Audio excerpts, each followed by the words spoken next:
Hi, I'm Wanda from Alanda Craft, and today we're going to be making these cute cushion covers. Now they are zippered in the back, so we'll show you how to do all of that.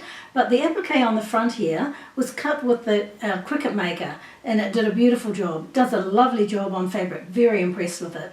Now our Cricut Maker was gifted to us by Cricut, and they also gave us an easy press too. So we're very grateful to them, thank you very much. Now today we're going to be making one of these. Now as you can see, these are nice and bright colours, but we're going to do one that's a little more subtle, and this is the one that we'll be working through today. Okay, now you have an option, you can use buttons or you can use a circle cut with your Cricut Maker. But let's get on and show you how to make it.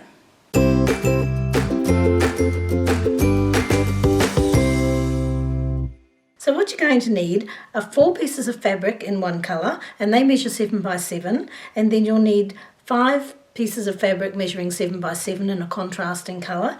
You'll also need some material for the backing, and then you want some buttons, or you can cut some circles on your Cricut. We also have, you'll need some fusible adhesive, so for your applique, and I'm using Wanda Under, but you use whatever your favourite is. And you'll also need a 20-inch zip. Now apart from that, you're going to need 5 contrasting flowers to go onto these squares, and you'll want 4 to go onto these squares. Now I'm going to show you how to make those on the Cricut Maker, and it's so quick and easy, you just won't believe how quick it is. Okay, so I've cut my piece of material to cut my flowers out, and I've made it 9 by 12, and I'm going to add my fusible adhesive to the back. So now I've cut it a little bit smaller because you don't want it going all over your mat or your iron. And make sure that you place it on top of your material with the rough side down, because that's the adhesive side. Now you can just iron this on if you wish, but I have an easy press 2 here that Cricut included when they sent us through the Cricut Maker, so I'm going to use that. Now I have my mat here that also came with the pack, and I've got that on a piece of wood to protect my mat, my cutting mat. Okay, so just hold that for a moment.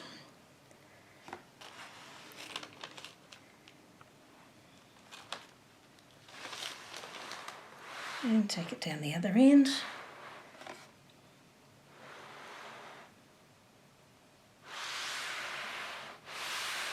Right, so I'm pretty sure that that's okay.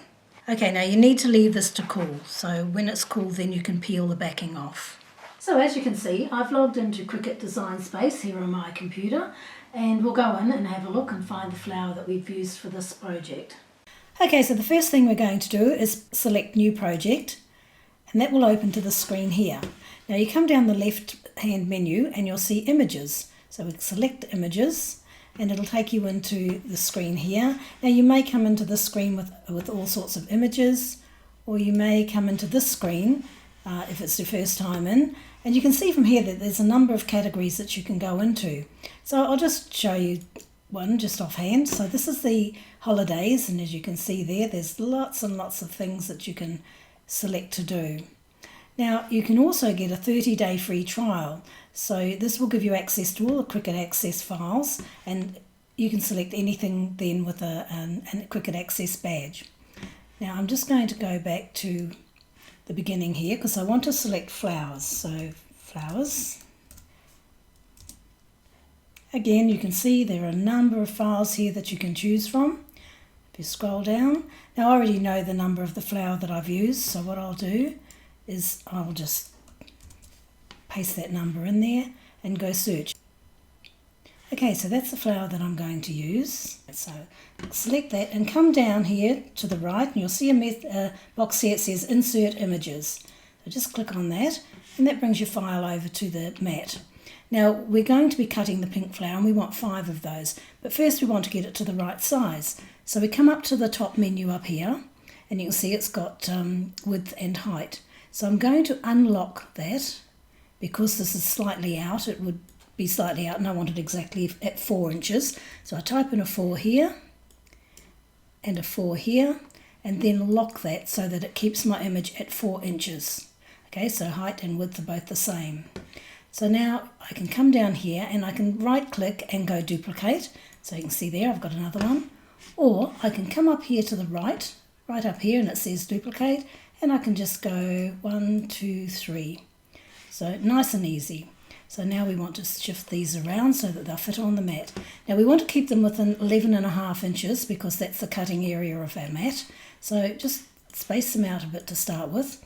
And then you'll just need to click on the little turn arrow here, and that'll allow you to turn these around so that you can position them nicely on the mat. Now you don't want them overlapping, and you don't want them too close because otherwise the blade won't be able to cut the file cleanly. Alright, so there we go. So I'm within the 11.5, so that's fine, and they're not too close together. And then these ones here need to be above the 9-inch mark, because remember our piece of fabric is only 12 by 9. So just move that up. And again with this one here. So that looks like it should be okay.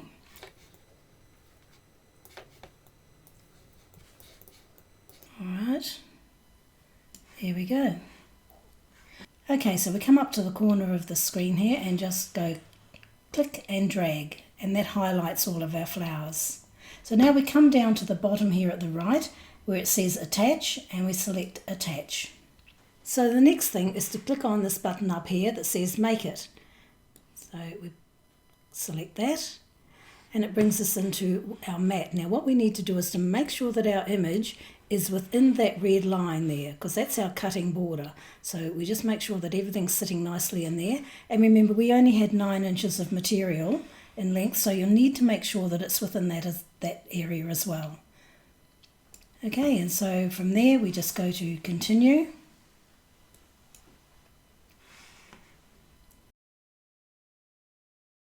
So we want to browse all materials. So we select that. Now you can see here we've got artboard, cardstock, but we're using fabric. And there's a whole heap of fabrics in here. And usually we'd be doing cotton, but in this instance we're doing an applique. So we're coming right down here to fusible fabric, and we're going to select that. And once we've made our selection, we click on done, which is down the bottom here. Right, so now it's telling us to load our rotary blade. Now when you first get your machine, it'll come with a fine cut blade in it, but you want to change it for the rotary blade. So I'm going to go and do that now. Okay, so what I'm going to do is to undo the clamp that holds in the other blade. You can see that here. And I'll just pop that up here in the container. And I'm going to put the rotary cutting blade in here. What I love about this machine is it's so positive. Everything feels so sturdy, and gives me great confidence in it. Okay, so we now have the rotary cutting blade in there. So then we need to go back and finish our selection on the screen. Okay, so we've loaded the rotary blade into the clamp, and now we just need to go and load the mat and press the load unload button. So I'll go and do that now. Okay, so the first thing I'm going to do now is peel off the backing of the fusible adhesive. You can see that's nice and sticky. It's shiny on the back. That shows that the adhesive is transferred to the material. Now the next thing I want to do is I want to remove the cover sheet off the fabric mat. Now this is a fabric grip Cricut mat, and I find it's just great. The material sticks beautifully, and then it lifts off nicely when it's finished. Always remember to keep your cover sheet, because you need that to put on when you finish so that you can stop dust and stuff getting on your mat. Okay, so now I'm going to take my piece of material and I'm going to put it face down with the shiny side up, so I've got the adhesive side facing upwards, and I'm just going to lay that on the mat and smooth it down. Okay, now we bring it over to the Cricut. I'll just bring that forward a bit. Okay, always make sure you've got plenty of room at the back when you're using your Cricut for your mat to go through and come back in. Alright, so we put it in between these little lugs here, holding it in the middle, and I'm going to press the load mat. So now we want the mat's loaded, so now we just go and we press the C for Cricut, which is the go button.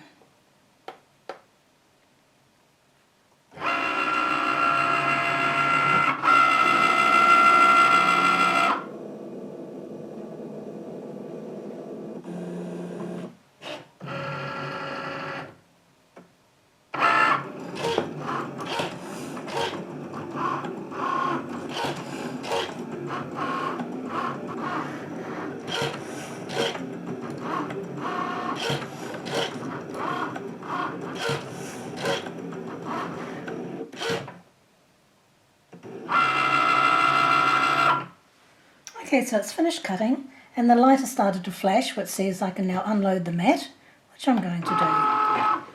Right, I'll just move this back a bit. Okay, so now we're going to just carefully lift off our material. You can see it's cut beautifully. Right, now I'm just going to use the spatula just to give it a hand to lift it off the mat.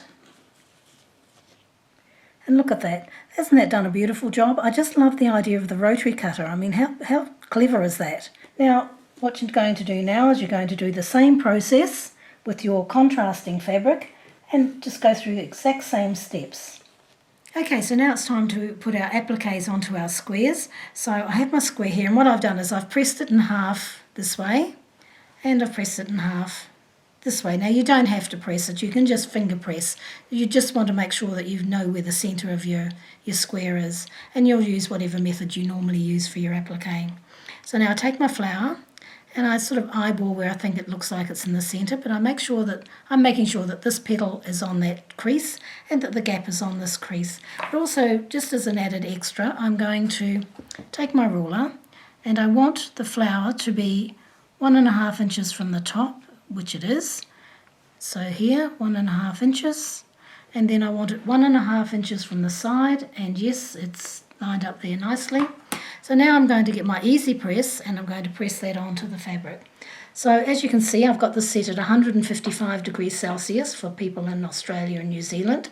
But if you're in the States, you can press this little button here, just press and hold, and it'll change to Fahrenheit, so it's 315 degrees Fahrenheit. I've changed the time to 6 seconds, and then I just bring my easy press over, press the button.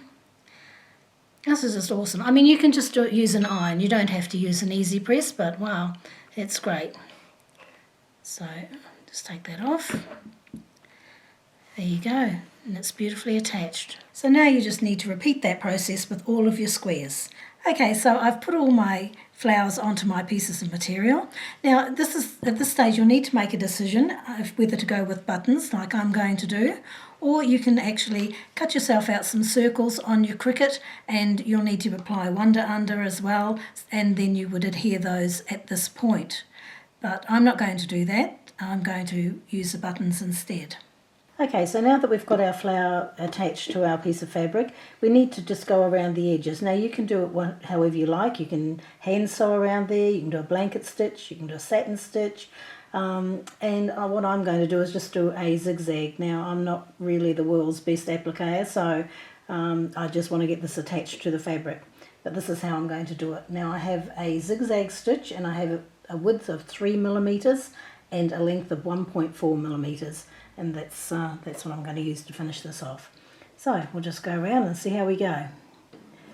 Try and keep your needle here, because you want your needle to go as close to that edge there, and then so that it goes in onto your applique.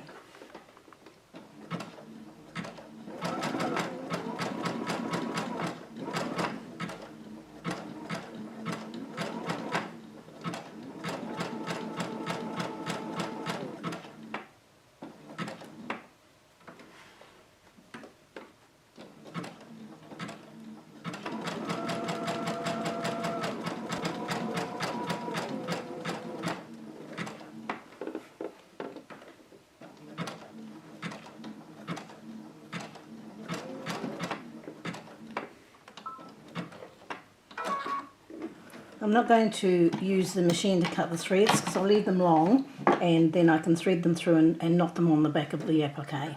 Okay, as you can see, there were two long threads here. I pulled one through already, but you want to pull that thread through to the back. So just turn it over and take the thread that matches on the opposing side, and you'll see it'll form a loop.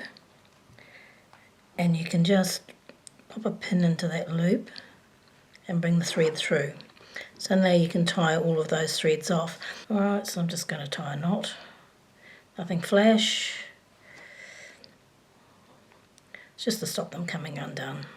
So I've laid the squares out, alternating as you can see, to make up the pattern.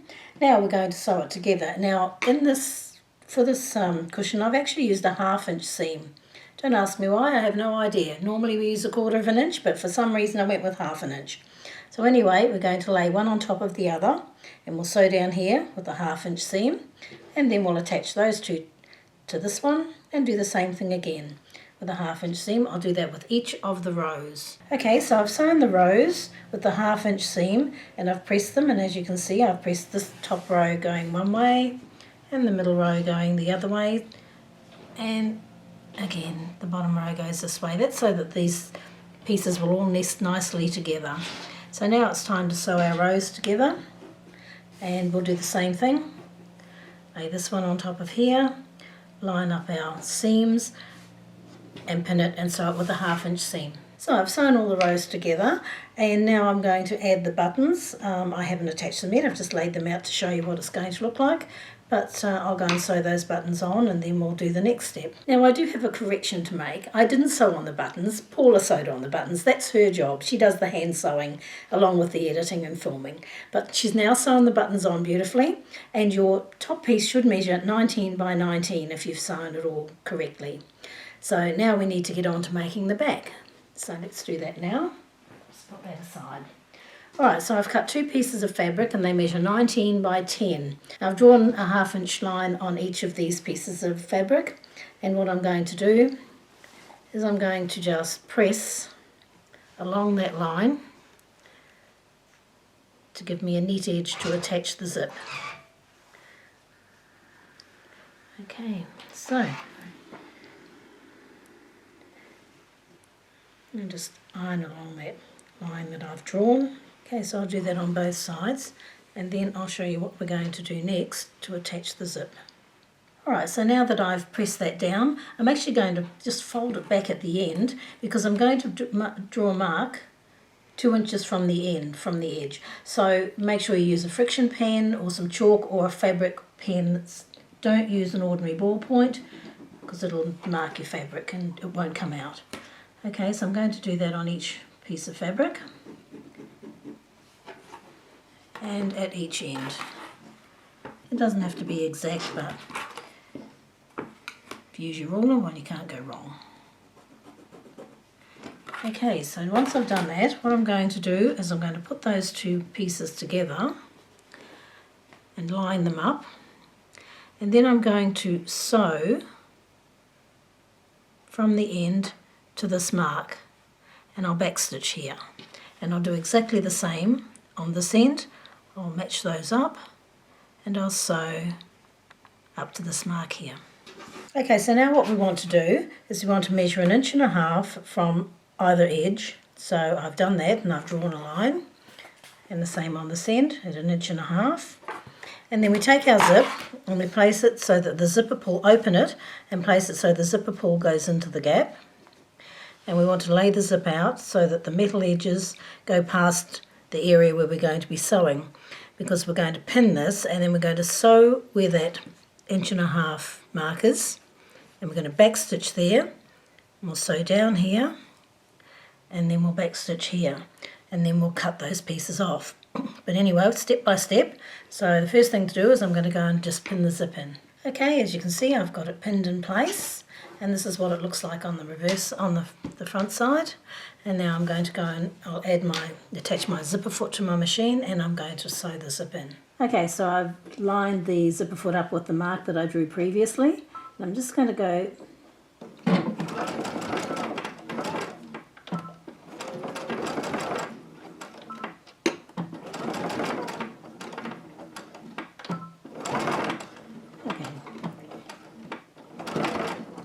that'll just hold that in place.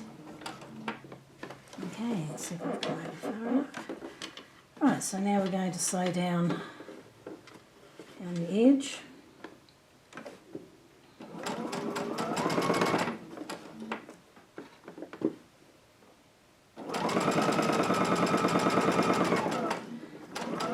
When I get to the zipper pull, leave the needle in the down position and just pull the zipper like that.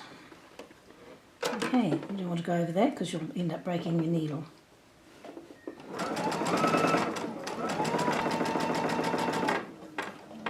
I get down to the other end where the other mark is, I'll do the same thing again. Go backwards and forwards.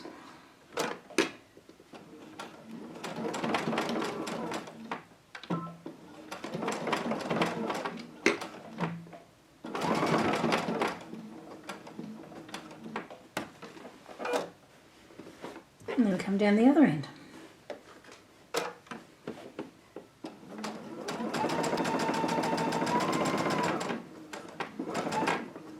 When I get near the zipper pull, oops, put down, lift the foot, and pull the zipper part down.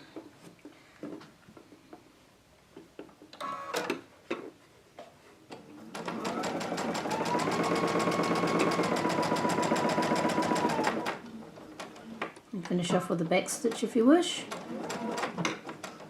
Or if you've got a tie off on your machine, you can use that. Okay, so now that we have our zip in, and we're quite happy with it, so just check the front, make sure you're happy with what you've got. And then we're just going to trim these ends off. Leave about 1/4 inch, a bit more, it doesn't really matter. Okay, and the same at this end.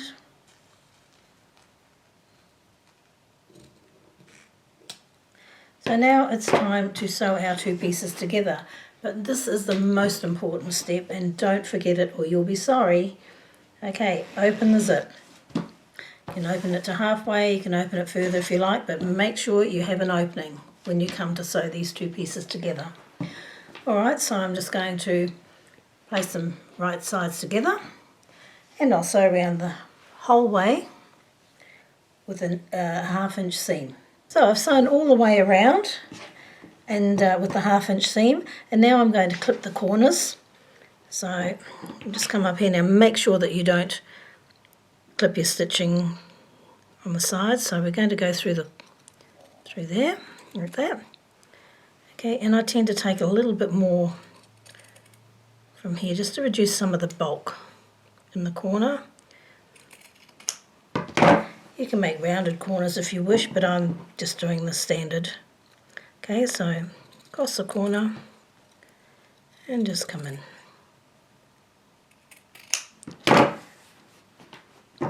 You do that on all 4 corners.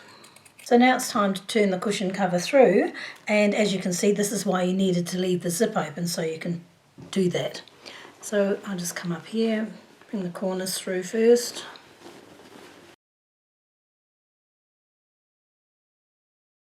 Okay, now you want to get a tool. Now probably you can use your scissors. These ones you can see that I have here aren't sharp on the end, or you can use a turn through tool like this and just give the corners a little bit of a poke out.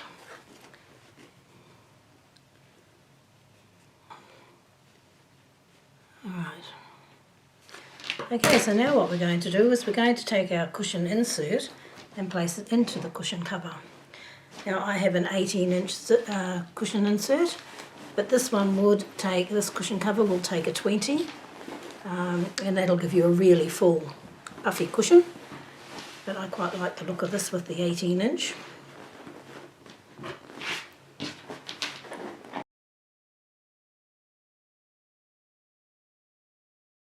Okay, do up your zip, and that's your back finished. Flip her over, and there's the front. So there we have it. We have our cute little zippered back cushion cover made with the help of our Cricut Maker, and of course we used our Cricut Maker to make the applique, and I'm really impressed with this machine for cutting quilting fabric. I love the idea of the rotary cutter. Did a beautiful job. Nice, clean, clear. Now, if you're interested in getting a Cricut Maker for your quilting projects, they're available here in Australia in Spotlight, Big W, Harvey Norman and Costco. And it's a purchase that I'm sure you won't regret. Okay, so if you've enjoyed this tutorial, give us a thumbs up and subscribe to our channel, and you'll find all the measurements and a bit more information about our Cricut Maker over on alandacraft.com.